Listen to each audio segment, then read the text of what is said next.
emerging world leader, the world's 7th largest exporting nation. They make more ships than any other country. We look at Korea today, it is emerging at such a pace that it's almost blindsiding some people right now. They're exporting more memory chips and display panels than anyone else on Earth. People who know this country view it the same way as we do, that it is a very dynamic, very energetic, hard-working country. They're designing brand new transport systems. South Korea has developed at an extraordinary rate, and a lot of that is to do with the fizzing energy, the frenetic pace of the economy, and the sheer energy that people are willing to invest in it. And they're creating world-class art, cinema, and music. It's exciting for music to be such a big part of culture here. In the last 100 years, South Korea has been invaded, subjugated, and divided. But within 2 generations, it's brought about an economic miracle that's changed the face of the nation and put this country of nearly 50 million people onto the world stage.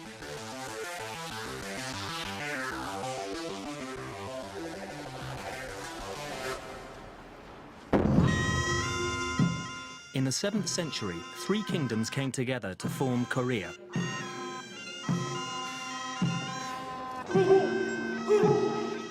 Today, the country's physically divided, the result of a war that began in 1950 and never ended. The fighting stopped in 1953, but an uneasy ceasefire carries on. The Demilitarized Zone, or DMZ, marks the divide between South Korea and the Communist North. 2 million soldiers patrol the border. It's the most heavily fortified on Earth.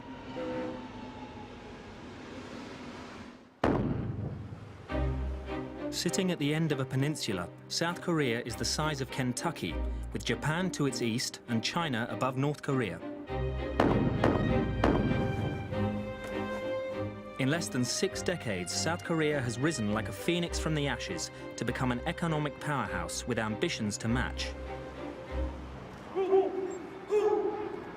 On the international stage, it's hosted an Olympic Games, co-hosted the World Cup, and in 2010, it became the first Asian nation to host a G20 summit.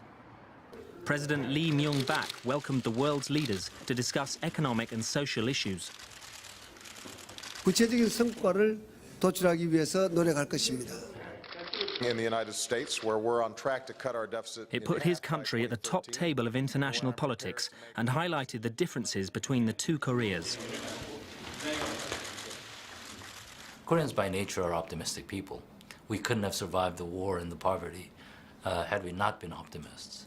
But I think with one big caveat, that we have a huge challenge looming over the horizon that most of our peers in the G20 don't have. And that is the challenge of what to do with North Korea. We have the fear that this might lead to another conflict that destroys everything achieved. They've broken the armistice on numerous occasions. Most recently, the unprovoked sinking of one of our naval vessels, the artillery shelling without provocation of Yeonpyeong Island, the harassment, the threatening. All of this casts a very long, dark, uncomfortable shadow over South Korea. North Korea remains a secretive, totalitarian state. Run by a dynastic family who've controlled it since the ceasefire, it has one of the world's largest standing armies. North Korea, after the Korean War, was equally devastated, but having had an industrial base prior to the Korean War, the North Korea recovered faster, and even into the late 60s, North Koreans were relatively wealthier. Not a great deal, but they were better off than South Korea. But today, they're 1/30th, if that, of our GDP. South Korea is a country that was raised by war, and that total destruction of the war has given it a lot of the impetus for building from scratch. So when we look at many of the industries, people were willing to take very bold decisions because essentially they had nothing to lose. The foundations of South Korea's economy were built through government-sponsored schemes that encouraged the growth of family-owned industrial conglomerates known as chaebols.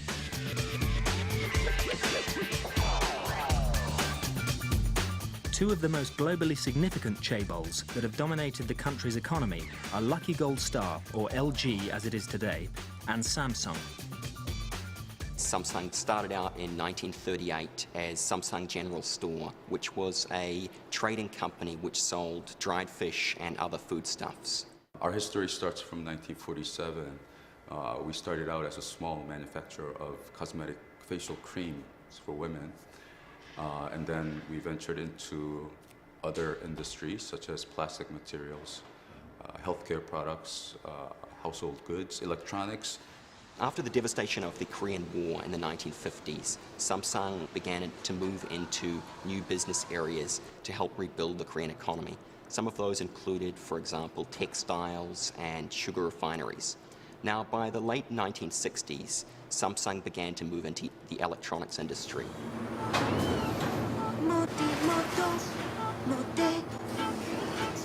Hyundai is another of Korea's top chaebols. Its founder, Chung Ju-young, was born into a peasant family. He typifies the post-war breed of South Korean entrepreneurs. He went on a whirlwind tour of Europe. He first of all secured a set of orders from the Greeks that if he were able to build a shipbuilding industry, then they would buy ships from him. Predicated on that, he then travelled to London, where he met a, first of all, rather sceptical Barclays Bank and told them that the Koreans would build ships. And something about the charisma of the man persuaded Barclays that they should fund his project. And from nowhere, he went back down to the small fishing town of Ulsan, built dockyards, started building ships, and before long, the Koreans were the biggest shipbuilders in the world. South Korea is still the world's biggest shipbuilder, and this, the Triple E, will be the world's biggest ship. South Korea is making 10 of them, costing $1.9 billion.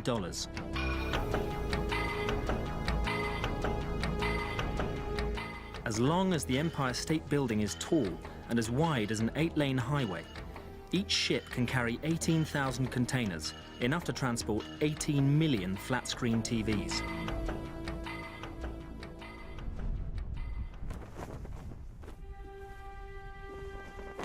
While the economy has grown exponentially, South Korea's political journey toward democracy has been more tumultuous. A combination of military rule, dictatorship, corruption trials, and assassination has dogged the country. The effects of this political instability can be seen even today, when its parliamentarians disagree in a spectacular fashion. South Korea's industrial rise has been less volatile, but no less challenging.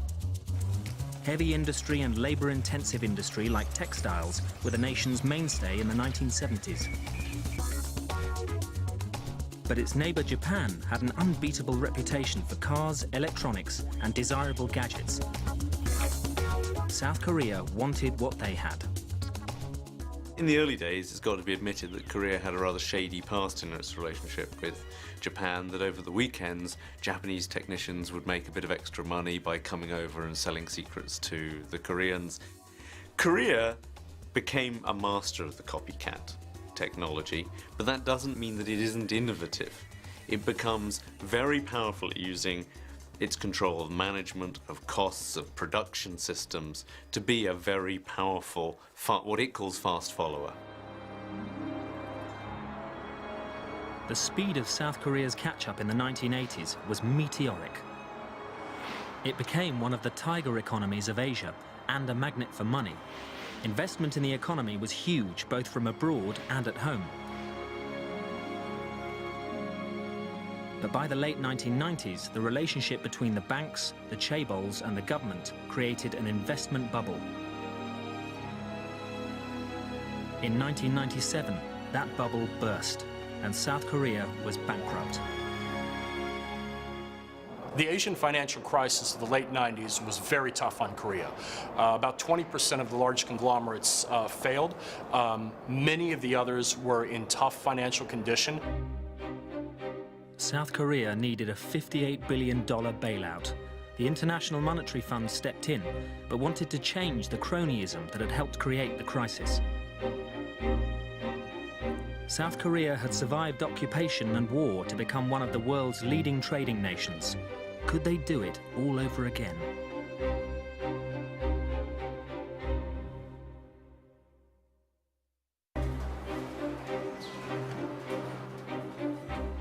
Looking at the gleaming cars rolling off this Hyundai production line at a rate of 12,000 a day, it's hard to believe that 14 years ago, South Korea was bankrupt. Back in 1997, to save their country's failing currency, 3.5 million Koreans donated jewelry and 227 tons of gold, which drove the global price of gold down to an 18-year low, but helped raise more than $1 billion and demonstrated how determined the whole country was to rebuild its fortunes. There is a sort of esprit de corps, I have to say, and there is a very strong Korean national identity. This monument symbolizes the suffering of Korean families who can't return to the north since the ceasefire. This country has come so far so fast. It has to do with the separation of other Koreans on the peninsula. And it has to do with the sort of yearning to create a greater Korea, a greater presence on the world stage. So I think that's the driving force. The International Monetary Fund's $58 billion loan to bail out the country came with provisos. The banking system was restructured and the chaebols underwent change. Hyundai was at that time part of a larger Hyundai group that was diversified enough that even though it had problems, its survival still looked pretty solid. And in fact, realized that there was a good opportunity for acquisitions. That was the time that we were able to buy half of Kia, which at that time was the second largest automaker in Korea and was in real danger of failure. Buying Kia and the reorganization that followed the economic crisis took Hyundai from a car-making minnow to the 5th largest in the world. It's all a long way from the company's first car, the Pony.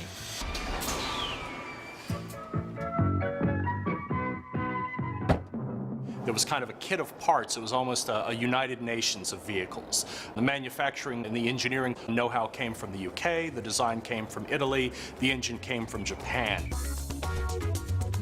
It was produced here. It was a little hatchback coupe that we started exporting to the rest of the world. As Hyundai Motors have grown, their ambitions have too. Now the company's going head-to-head with some of Europe's most prestigious brands, like BMW and Mercedes. The ambition early on was to produce vehicles. If you build them, they'll sell. We found out pretty quickly that if you build too many, you can get out ahead of your quality process. And so in 2000, we really retrenched and said, we're not going to focus on volume anymore, we're going to focus on quality. And spent the past 10 years reassessing what success meant. We think now success doesn't necessarily mean being number one. The goal now is to try and be the world's best automaker, and honestly, if we do that, the rankings will come on their own. When Samsung had problems with quality control, they chose a different way of dealing with it. In 1995, when a fault was found with some of the cordless phones produced at our Gumi plant, the chairman ordered about 2,000 executives together for a ceremony. And at that ceremony, these cordless phones and other devices were destroyed in a ceremonial way. And this was really done in order to emphasize and signal a real shift in the way that we approached quality management. Hyundai believes their success is due in part to improved products, but also understanding local markets. One of the ways that Hyundai Motor has really assured its success globally is relying on the expertise in local markets and not necessarily putting a Korean imprint everywhere around the world. It's an intensely pragmatic culture and pragmatic business environment. When the global downturn hit in 2008, Hyundai America came up with a radical idea to get US citizens to buy Korean cars. We created something we called the Hyundai Assurance Plan, and we basically said, if you buy a new Hyundai and you lose your job, you can give the car back. And the truth of it was, we didn't get many cars back, but it created a great deal of goodwill. The following year, Hyundai took on rival Toyota, cheekily offering a $1,000 trade-in in the US during the Japanese car giant's woes. And it worked. Hyundai increased its market share. South Korea's hunger to succeed enabled it to pay back its IMF loan 3 years early. And by 2004, it had joined the $1 trillion club of world economies. I think globalization is inevitable. We've known that the world economy grows faster by interdependence in trade. If that is the paradigm, then for those of us who see ourselves as more advanced economies, have one goal: to climb the value-added change.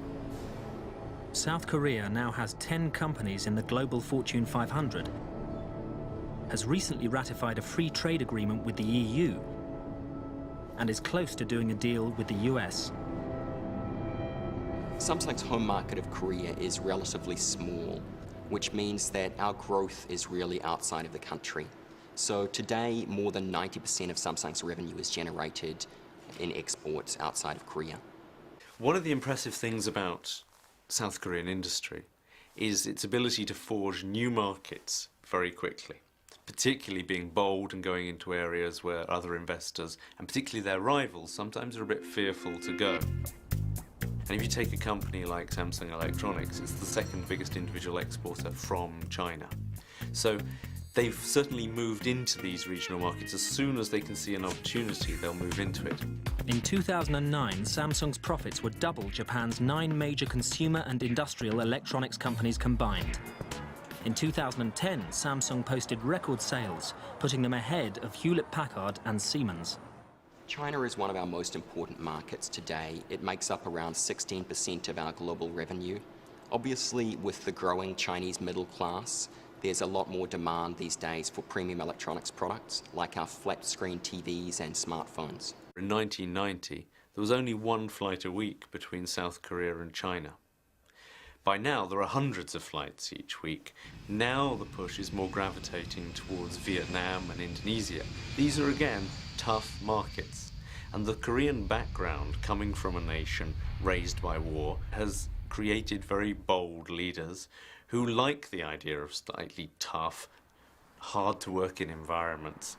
And they're more willing to go there than, say, Japanese companies that can be more wary. If an American company opens a shoe factory in Indonesia, the Koreans will move there within months to build up a shoe factory to compete with it. In other areas, they are just being bold. At the moment, they're even looking at real frontier markets like Cambodia. So they're looking to build the first really big international airport in Cambodia, real estate, leisure there. They're outstripping the Chinese at the moment in the amount that they're investing into Cambodia. They're the biggest expatriate community in Indonesia. So they're really on the march in these kind of frontier markets. By 2009, South Korea was the world's 9th largest exporter. In display panels, memory chips and shipbuilding, they ranked #1. In mobile phones, 2nd. Cars, 5th. Petrochemicals, steel and textiles were all in the top 10. But there are new global markets in South Korea's sights, the so-called soft power service industries. These are not factory but city-based, and they need highly educated individuals to create new wealth. Can South Korea Inc. become a world beater here as well?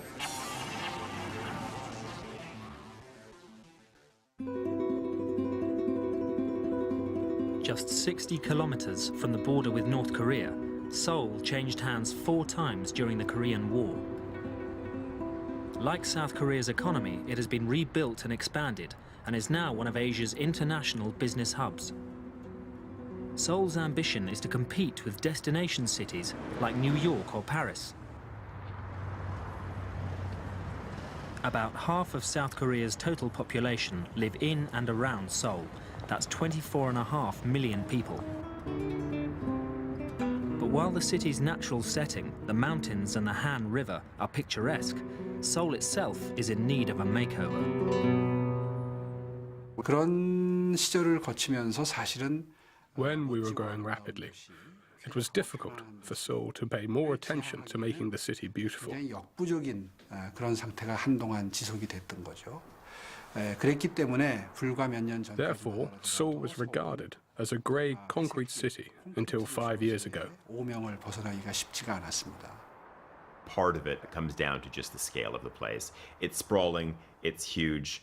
It has a legacy of a lot of particularly ugly housing. And the problem with ugly housing versus ugly office buildings is people live in ugly housing. So it's going to take a very, very long time to regenerate a lot of those areas. If anyone can do the regeneration, though, it's certainly the Koreans. The cultural legacy of the city is being rediscovered. This space is a reclaimed oasis in the car-choked streets to celebrate Sejong the Great, one of the nation's founders. This is the latest construction in the city's $102 billion project to make Seoul a design capital. 동대문 운동장 터에 만들고 있는 DDP를 예를 들 수 있습니다. 그 공간은 We are currently building DDP on the land where Dongdaemun Stadium stood. The site has historical significance because there are the remains of a fortress wall and an armory from the Chosun dynasty. 공간인데 This landmark building will house design-based businesses and become the fashion hub for South Korea. The site it sits in will be a green space in the city. 야구장과 축구장으로 쓰이던 공간인데요. 과감하게 We made a far-reaching decision to tear down the two stadiums and excavate the site to reveal our history from centuries ago. 되살려서 지금 역사 문화공원으로 만들어놨거든요. 그리고 거기에 이어 Now there is a history and cultural park of Seoul. 이 건축물은 지금까지 구현된 적이 없는 아주 Above the park, we are building a design plaza. We have employed cutting-edge architectural technologies to build this innovative design. 건축물이 지금 만들어지고 있습니다. Something else Seoul is determined to change is its traffic problem. South Korea wants to become the world's 7th green power within a decade. KAIST, the Korean Advanced Institute of Science and Technology, are developing a transport system to help them achieve that goal. OLEV, the online electric vehicle. The prototype buses and cars take up power magnetically from electric strips buried in the road. There are 4 supporting motors that are the same as diesel motors.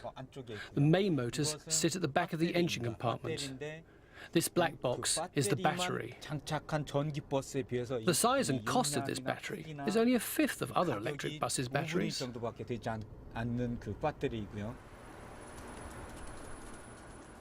The screen over there has a green indicator for drawing the charge and a yellow one for recharging the battery. OLEV could change urban transport worldwide. And if 50% of Koreans switch to OLEV, the country could reduce its oil imports by 35 billion barrels a year. 운행되는 노선의 한 3분의 1 정도. Only a third of the route needs to be capable of recharging.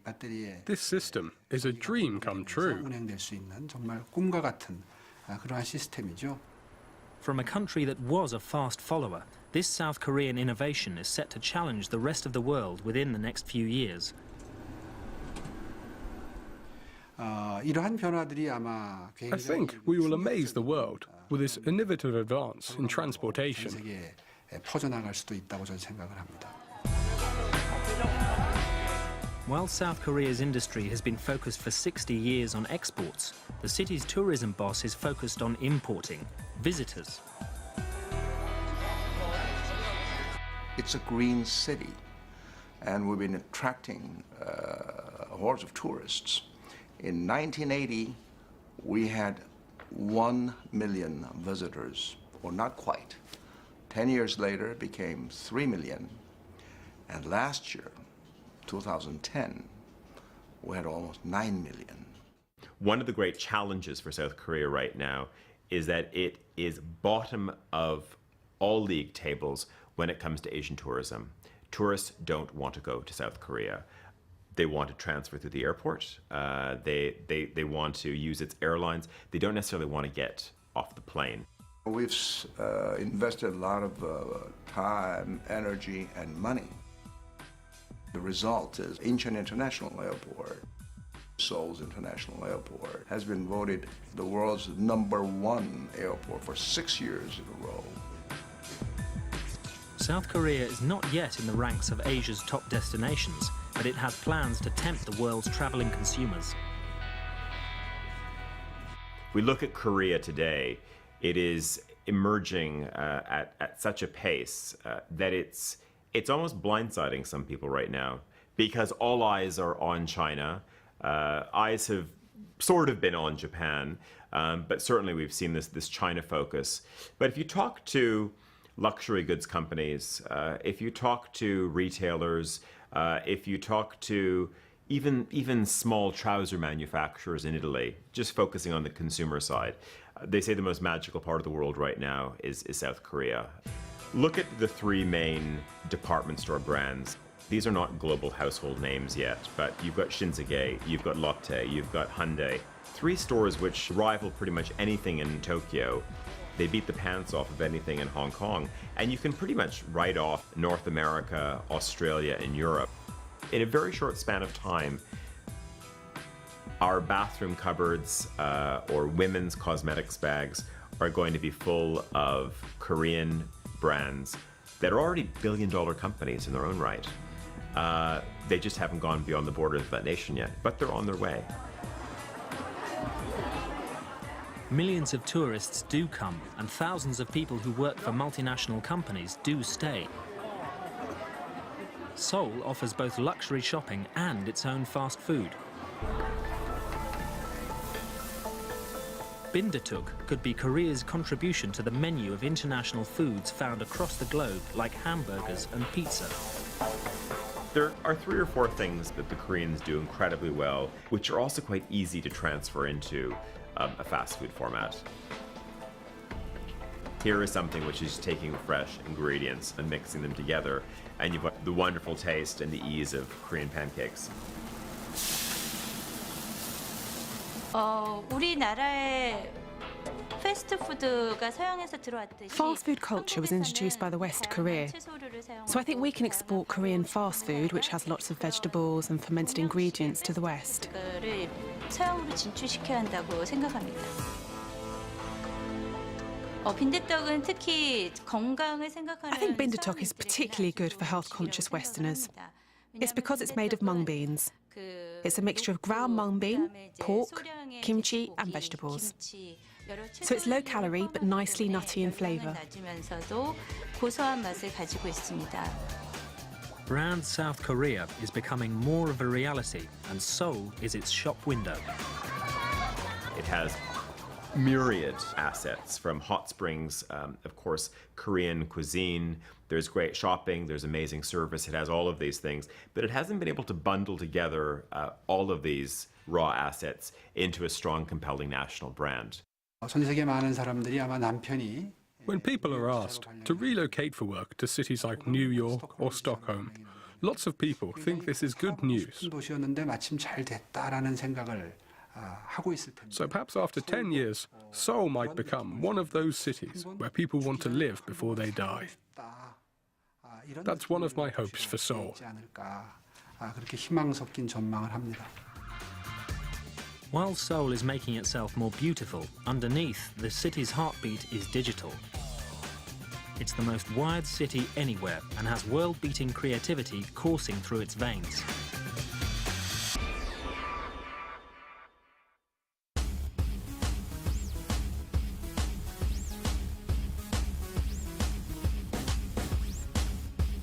Korean pop, K-pop, has taken Asia by storm, and now its stars are becoming big in the West.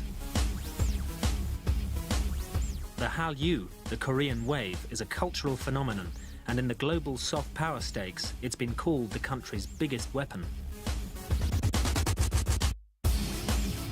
When you look at raw soft power, those assets that can't be bought but are instantly loved and embraced by people around the world, the Koreans have understood how to export those things in spades. K-pop and now Hollywood film star Rain is one. He's been selected as one of People magazine's 100 most beautiful in the world. And film director Park Chan-wook, an award winner at Cannes, has Quentin Tarantino as a fan. And girl groups like Wonder Girls and Girls' Generation have gone international, making millions in export revenues. The K-pop has definitely become a bigger influence than it was like 5 or 10 years ago. So it's exciting for music to be such a big part of culture here.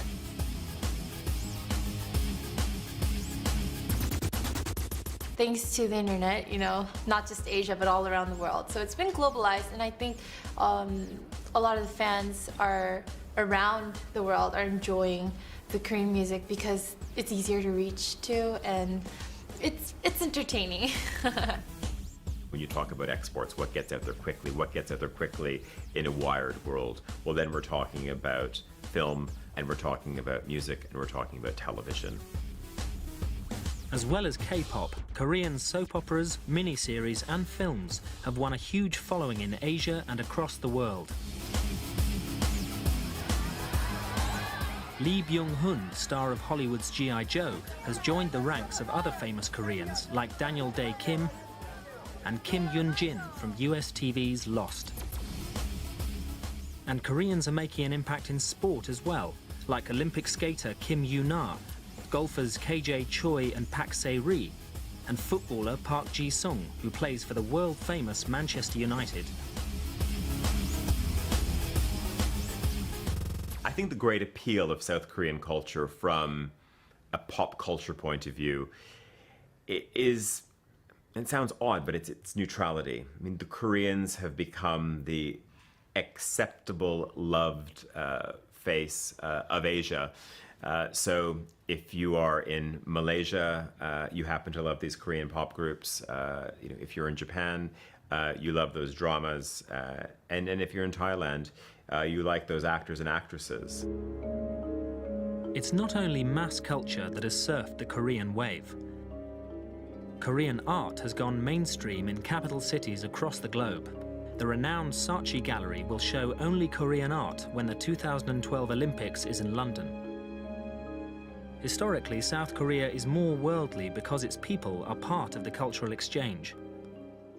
I think if you look at the current creative boom that's coming out of South Korea, it's benefited from two things. One is the enormous Korean diaspora around the world, and that's Koreans in Australia, the US, Canada, the United Kingdom. I think the other side, though, is education, just the sheer number of Koreans who go abroad to study. And what that brings them is a number of things. It's just exposure to different markets. You know, it delivers an understanding of how other people think, what makes other consumers tick. Per capita, there are more South Koreans studying in America than from any other country. In the 60s, during South Korea's political unrest, hundreds of thousands had emigrated to the US, but now many Korean Americans want to come back. Many of them settled in the U.S., and we now even have hundreds of thousands of young people in their 20s and 30s in the U.S. who are very Americanized, somewhat global, who want to come back home. And many try, but they find that the market here is extremely competitive because the Korean youngsters have in the meantime become far more globalized than their Korean American cousins who are insular, relatively speaking, who grew up in the US. This is a very interesting development.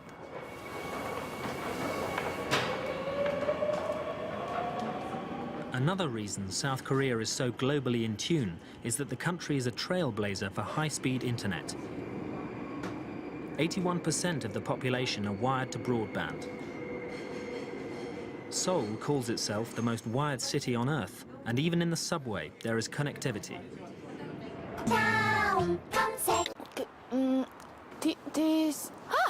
Look, we are here. First, Daum, meaning next, is South Korea's favorite search engine and social networking site. 4 out of 5 are registered users. And this new digital world is changing some traditional Korean aspirations. 과거에는 이제 한국에는 그런 풍습이 있습니다. 그러니까 돌 첫 번째 생일이 되면 Traditionally, on a Korean baby's first birthday, it's encouraged to pick up something from the party table. 아이가 그것을 잡게 합니다. They put out things like money. 봤을 때 그 아이의 미래를 같이 점치면서 이제 축하해주는 가령 예를 들면 아기가 이제 돈을 If the baby selects money, it will become a business tycoon. 축하를 해주는 것이 있었는데요. Recently, parents have started putting down a computer mouse, so if the baby picks it up, they'll succeed in IT. IT 업계에서 이제 큰 일을 하게 될 것이다. You see, the internet is so widely used that it's even changing our traditions. 인터넷이 사람들의 생활 속에 녹여들면서 사소한 풍습들을 바꿔나가는 걸 볼 수 있습니다. Small IT companies are multiplying fast in South Korea, and young people are attracted to their different way of working. 는 이제 그 소위 좋은 대학을 나오고 이렇게 실력 In the past, graduates from the top universities wanted to work for chaebols, but now they want to join IT companies, where they can work on their own initiative, unlike at the big companies. 이러한 흐름들이 아마 그 I think this kind of shift will slowly change the working cultures in Korea. 생각이 됩니다. It's not just how people work, it's changing who works. A high percentage of the industrial giants, the chaebol's workforce, is male, and an even higher percentage of men fill the top jobs. But in these new industries, things are changing. 특히 이제 고위직으로 왔을 때, 그러니까 팀장들이라든가 이런 식으로 이제 There are lots of women in senior positions in IT, and the ratio of men to women is 50-50. 반반이 될 정도로 많이 있고요. 이런 것들이 This is a very new working culture in IT, and many Koreans in high-level jobs find it odd. 신기하게 생각하는 한국의 문화고. What's happening in IT reflects a change in South Korean society. Some of the old ways are being challenged by the young. And the chaebol system is more than 60 years old. The problem is the chaebol system is very strong. So if you get a dynamic little middle-order company, it will either get broken down by the chaebol in the sense that it's a supplier to the chaebol, so the chaebol will start to demand tough terms from it and it will feel pressured financially. On the other hand, if it's doing really well, a chaebol will just buy it. Young South Koreans' priorities are different to their industrious parents and grandparents who worked long hours to raise their country into an economic powerhouse. And soft power is accelerating the speed of that change.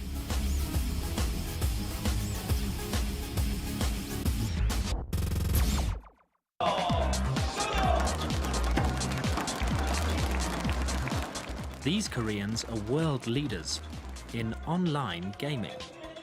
They're esport players, competitive video gamers, and in South Korea it's big business.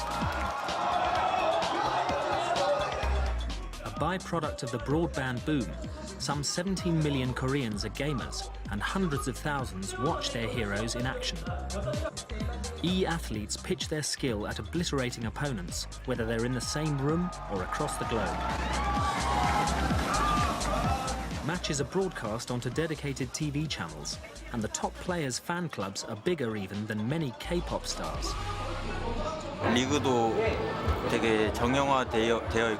Koreans love esport because we have a professional league and esport athletes are very competitive. With so many fans, I hope that esport can get even bigger. Born in a digital age, young Koreans expect instant gratification. Especially the younger generation are used to speed. They're speed addicts. When they turn on their computer, they want it to boot instantly. 30 seconds is too long. They want to be everywhere all at once, unless we're able to provide services that take these young people where they want to be very, very quickly, either in cyberspace or in real space. We have problems. South Korea wants its young people to be as nationally proud and committed as their parents are to the enormous advances the country has made. But there are problems. Its infrastructure, education, politics, and law still lag behind the best in the world. President Lee Myung-bak has reform on the agenda, but the speed of change has been questioned. And a lot of Koreans really mistrust their political elite, their judiciary, even their own military. So there are lots of areas where the Koreans still feel that reform is needed. The problems are very clearly diagnosed, even by the government itself, but they feel that there's only very, very tepid reforms being pushed to try and change those institutions. Socially, there was a great deal of pent-up resentment at government policies that didn't seem to provide for increasing amounts of welfare for the population as a whole. That is changing. The Korean government's public welfare budget has increased dramatically in the last decade and a half, where today it takes up the lion's share. This big industrialization, though, does have a dark side to it, because although Korea could be incentivized to work like this, it became almost a compulsive working society. People became addicted to their work, and in many ways they still are. In modern era, one expression has become synonymous with Korean character, 빨리빨리. It's a hurry, right? It's been a hurry culture with its positive and pejorative connotations. I think we have learned from this. A lot of these things we have achieved in such a short period of time is because of the hurry and 빨리빨리 culture. For Korea to move forward in some ways, it needs to take a step back. Its education system and its companies are locked into a certain way of thinking, of rote learning, of mass production, and there needs to be a sense of how do we incorporate creative thinking, innovation, different types of companies into our economy? How do we allow the middle order, more innovative companies to stand on their own and not be eaten by the chaebol? But even as they begin to address their social problems, South Korea's political ambitions are starting to be realized. When President Lee Myung-bak hosted the G20 in 2010, the country believed it was time they were recognized as one of the world's developed nations, but with an awkward history. Because of North Korea always sitting there looming on the border, South Korea has always wanted to be known for, first of all, its democratic triumph and throwing off a military dictatorship at the end of the 1980s that then was almost celebrated by the Olympics. Then, later in 2002, we have the World Cup shared with Japan, which they saw as another great coming out festival, which again so upset North Korea that they tried to upset it with a naval battle off the coast at the same time. And then, more recently, last year, we had their presidency of the G20. At the G20, the South Koreans presented an initiative suggesting a different way to give aid to underdeveloped countries. And the head of the IMF praised Korea for its intellectual leadership. Now, we spent a lot of time in the history of Korea looking at Korea as a nation that was a fast follower, that was master of catch-up or being a copycat. So when he went out and praised some of the economists from Korea as being intellectual leaders, that was something new.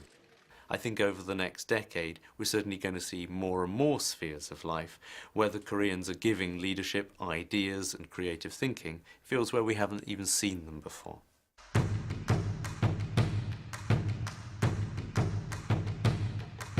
But South Korea remains only half of a nation that has existed since the 7th century.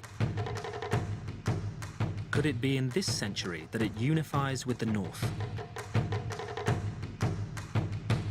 There are many optimists who think that the unification could actually be the shot in the arm that the South Korean economy has always needed. That there's going to be a cheap workforce, there's going to be room for development of South Korean factories up north, that always South Koreans are looking for that point of comparison with Japan. Will unification be the thing that gives us that extra fillip and brings us up to the level that the Japanese are at? Even without unification, to progress and get that competitive edge, South Korea needs its trademark on products to be as nationally strong as French perfume, German cars, and Japanese technology. Once upon a time, Samsung, they fought purely on price. Now they fight on design and service. It is our technology that made your life smart. we're now approaching what I sort of see as the third Korean wave. If the first Korean wave was LG, Samsung arriving in our households, more Hyundai vehicles and Kia showing up on the street, if the second wave was the K-pop boom, the soap opera boom, let's say the whole soft power boom that we've seen from South Korea, the third wave is going to be an industrial and brand one. And what we're about to witness are Korean brands hitting every other part of our daily life. After 60 years of near relentless growth, does South Korea feel it has achieved its goal? And is there more to come? On the whole, I think South Koreans today, in 2011, feel relatively comfortable economically. There isn't a great deal of discontent in their lives. They worry about North-South Korean relations. They worry about the environment. They worry about the scarcity of resources. They worry about their children. But these are the worries of a relatively affluent, relatively comfortable economy anywhere on this planet. The only distinction, I think, is that the Koreans may be still a bit more hungry than the wealthier European countries or North American countries. Now is an interesting time to be Korean and see how well South Korea can fulfill its promise of great things to come. Everything points to a vibrant country that has married the best of both Western and Asian culture in a free market economy, and it could well make South Korea the nation to watch.